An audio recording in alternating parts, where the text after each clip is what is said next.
Oh yeah, that's such a good point. And I think we do have this debate often about film school or not film no film school, and there are so many benefits to it, but not in terms of what people expect the benefits would be in terms of no, you're not going to just get a job because you went to film school. Film school is about networking. It's about learning the technical side of things because they have equipment that you can play with and you can learn more about. Film school benefited me in a way where on one of my first jobs, I was able to talk to the director of photography about the ASA of a certain film stock because I just learned about that. And so there's a technical training that's good, the networking and the other benefits that are there. But I love how you utilized it and built your own curriculum and your own career out of that. I think that's super smart. Yeah, thank you. Thank you. Yeah. So then what happened? So how long was that program? It's interesting because I built my own program out of it. And it was supposed to be, I think, 2 years for a certificate. And I ended up doing about 2.5, but like half time for the last year and a half, just like dabbling in different disciplines and taking different courses. I had made at that point 3 small feature films as a kid, no budget, not micro, but like no budget. Those were the films that we played at the local multiplex there. But I knew, I was like, it's got to be about more than this. Now, I can't just make a film like when I was 15 or 16. It was impressive. And, I got into some film festivals and people were like, oh, like this whiz kid, he's doing something. But at this point, I was 21 and the quality needed to be better. It wasn't just impressive that you make a film. And I needed to really understand all the visual elements. And that was what I really focused on as a storyteller, as a director. You have so many different ways to communicate. It's not just actor A speaks to actor B, and then you understand that what C is. No, we can communicate with color. We communicate with the motion of the camera. We communicate with music. And so I really tried to hone my craft to get into that. And I didn't want to just do another no budget film because I felt like I can make $1 stretch, maybe more than the average person. But that excuse doesn't work when somebody watches your film in the theater or is renting the film. Like, they want to see a good movie. They don't care if you had, 5 million or $5.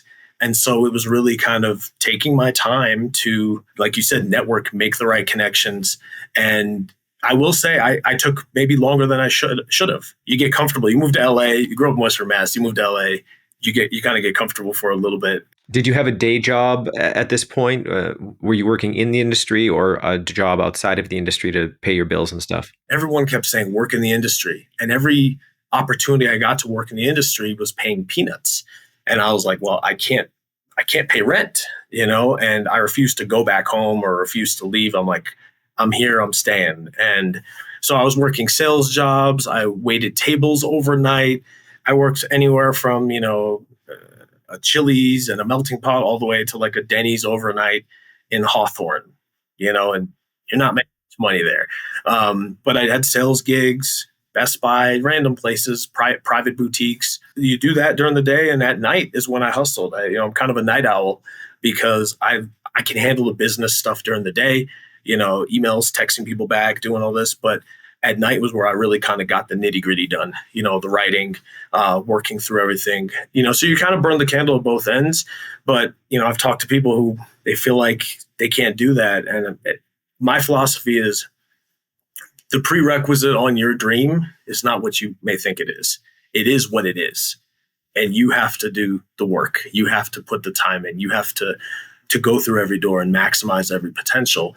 And if you do that and you work that hard, then you will get your dream. But we don't get to dictate, the hours of the dream, and that's something I think that's hard for people to grapple with. It's so true. And there are so many successful founders out there that I've been studying, and one comes to mind based on what you just said, which is Michael Dell, right, of Dell Computers, massive company, super successful. And when he was asked by a reporter, how many hours did he work to achieve his dream, he wrote all of them. He said all of them, and they're like, "What do you mean?" He said, "I worked all of the hours that I could." And he was still a good father and had a good family, but he made it work. And that's what it takes. I mean, this is a 7-day-a-week job. There's a funny quote by Jeffrey Katzenberg, who I guess would tell people at DreamWorks Animation often. He's like, well, if you're not coming in on Saturday, don't bother coming in on Sunday. And it's just, to him, it's 7 days a week. And this is what we do. It's also so competitive. It's such a hard industry to be successful at, that everybody thinks it's easy. And that's why people jump in and think, oh, movies, I have ideas. I'm sitting at my hairdressers, and they go, oh, you're a writer. I have so many story ideas. And I'm like, really? Okay, yeah, great. Try putting that into a 120-page script that moves people, that's cohesive. It's a difficult job. It's constant work, and it takes everything you have to succeed. I tell people that it's basically being a filmmaker, being a writer, is just having homework every single day for the rest of your life. So if you're not into that, then don't do it. And it's not, if you're not passionate about it, for me, so much of it is not work to me. I love doing so much of it, but then there are some parts that are painstaking, and it comes with it. Nothing is bliss and flowers and roses. Like there's always the other side to it. Yeah, it's not all red carpet premieres, and even those are stressful. It's true. I mean, right, the way I feel now with these premieres, I just want to get through them. And then I'm like, oh, okay, cool. The film is playing great. I've seen it 100 times. Okay, but I'm looking at the audience now, and I'm just happy we got through the red carpet, the photos, everyone got their photos and everything. Like, you're still working, you're still sort of producing. And people think it's like, it's to be really chummy and meet people. And I'm like, that's true. And it's great. At the same time, like, there is a responsibility to the film. And I have this responsibility that I take serious. Like, I need to maximize everything for the film, and everybody who's put their hard work in. If I'm the person in charge of XYZ right now, I have to maximize it. The distributor, they're in charge of what they're in charge of. But as filmmakers, you can't let go. And I think some filmmakers feel like, I made the film, I sold it, great, that's it. And it's like, no, like, you have to continue honoring and respecting the film, marketing it, doing whatever it takes for it to get out there and have the exposure and find an audience, but also for, you to make your next film, and to keep going from that. Yeah, you can't give up just because you signed a deal with a distributor and think that they're going to handle everything. So much of putting butts in seats is still up to you as a filmmaker for self-promotion and social media, and making sure that your film is the success that it deserves to be. Right? Yeah, you're totally right. People just make the movie, finish post, finalize it, deliver it, and think that it's over. No, there's still a whole chapter, multiple chapters left of the life of that movie, and to give that up doesn't make any sense to me. So I really appreciate that you said that you think the same way. So then, moving forward, what was sort of the big break at that point? You have these day jobs, but you're still working at night, writing, networking, making it happen somehow. What was the big thing that happened next? I'll tell you the big break, and it almost sounds like a film itself, because it had all the plot points of something going south and then rising above. I had this labor of love film called Stray Dogs that will be made eventually. We have a lot of great traction on it right now, but it's been in so many different stages. At first, we had this deal with this production company out in North Carolina, and they had done a bunch of films. They did like faith-based films and thrillers. That was their wheelhouse. We go out there. This is almost a rite of passage for filmmakers. They stole all of the seed money that I needed to bring. I'm learning the process. When I say stole, like, the actual producer has been arrested and sent to jail because he did this to he did it to the one wrong person who took out a website and filed. At the time, it was not a lot of money. And I thought, like, I can't like dwell and wallow in this. I have to move on. That was one thing. Had to hit reset. Came back to LA with nothing. Dirt broke. Was working, just trying to like recover. And then one of my best friends in Denver, he was like, hey, come out to Denver now. I've got this house. We always talked about merging companies. And I had this idea, like, I'm not leaving LA. Like, I can't leave LA. It was like, in my mind, it was going to be a failure if I leave. And he's like, come back. We'll hit the reset. I came back there. We developed this company, and I met another company that I started working with. And it was tremendous. We started developing these films.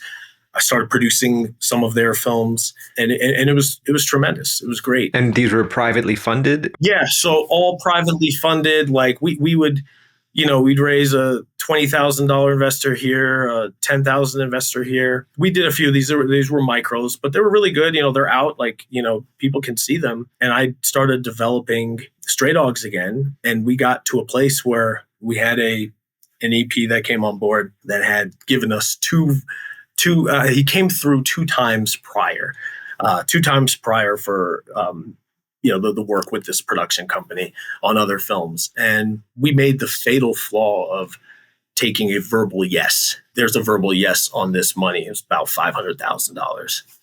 And so we took the little bit of money we had, about 60 grand, and went into pre-pro, and started making the film essentially, and hiring people, and went on location and did everything we could. And that money never came. And we lost that. We had name actors that were attached. Like, I was at rock bottom. Many of my team, they took out loans, cards that they just to pay off everything. We were at rock bottom. And I went through this period of 5 or 6 months. Like, this team was some of my best friends. We developed this bond and this relationship, and I was angry and they were sad and upset. And, I went back out to LA for a few months, staying with my mother. Just was like, I had to get out, and I was just angry at the world, everybody. I came back and I had this really big conversation. Also, one of my best friends and who was in it with me, making the films and everything. And we talked about it, and we just had this moment of realizing the universe does not care. It doesn't care. Like, I had this idea that I did every single thing. We did every single thing possible. Put our lives on the line, put all this effort to make the film. And I realized at the end of the day, even if God swooped down and said, hey, you know what, MJ, you did everything you could and shot back up into the sky, guess what? I still don't have the film. The film isn't made still. So that recognition of effort didn't mean anything. And so it was like, you know what? Is this going to defeat me? Is this going to defeat us? No. So we pulled up the bootstraps and went back to work, did everything possible, developed a TV show, developed Plight. And then COVID hit. And so we just laughed. We were like, COVID, nothing is stopping us now. Like, we don't care about COVID. Like, we will navigate and find everything possible. And we did more in 2020 than a lot. We shot a TV series in 2020. We shot Plight. We were in post on another film. And it came about from, like, the darkest moments. And I know it's very cliche, it's darkest before dawn, but really that's what it was for me. It felt like I didn't know where to go. And then you start piecing it together. And we pieced Plight together, raising funds through, like, somebody, $2,000 here, $5,000 here. Our biggest investor was myself, and then our next biggest investor was $25,000. Then we had $10,000 and this. But our film, we're barely going to eclipse six figures, but we went into production with $63,000 in COVID. And a good chunk of that was COVID money for, taking care of things. And so it didn't matter to us. At some point we said, if we devise the best plan, and I really believe that the father or mother of any successful endeavor is preparation. If you prepare and you do everything possible, you can stretch $1. And so it taught me, and I really learned how you make films sometimes is you're doing the thing you hate the most, raising funds. And getting that, our smallest investor was a $400 investor. And I learned all the legalese and basically became entertainment lawyer for this film and actually for another film I'm producing. You had to learn everything. I had to learn the ins and outs. I had to learn how to take people's money and put it toward a film, but that you still have a fiduciary responsibility to honor them and to make sure, we couldn't make this film without a named director or a named cast for $700,000. We would need cash. So then I was like, okay, we have to keep the budget low so we have a chance to earn that back. And so this whole process came about from going down the wrong path, and then not quitting, not giving up. And so that's why I always encourage everybody that if you want it bad enough, and it's a phrase that my business partner and we always say, it's how bad do you want it? People say they want something and are you willing to put in the work? And so I feel like this is still the beginning of my journey, but it's been like this. But right now, riding the high wave, I'm prepared for the low wave to come, and I know what to do, and I know how to react when it does.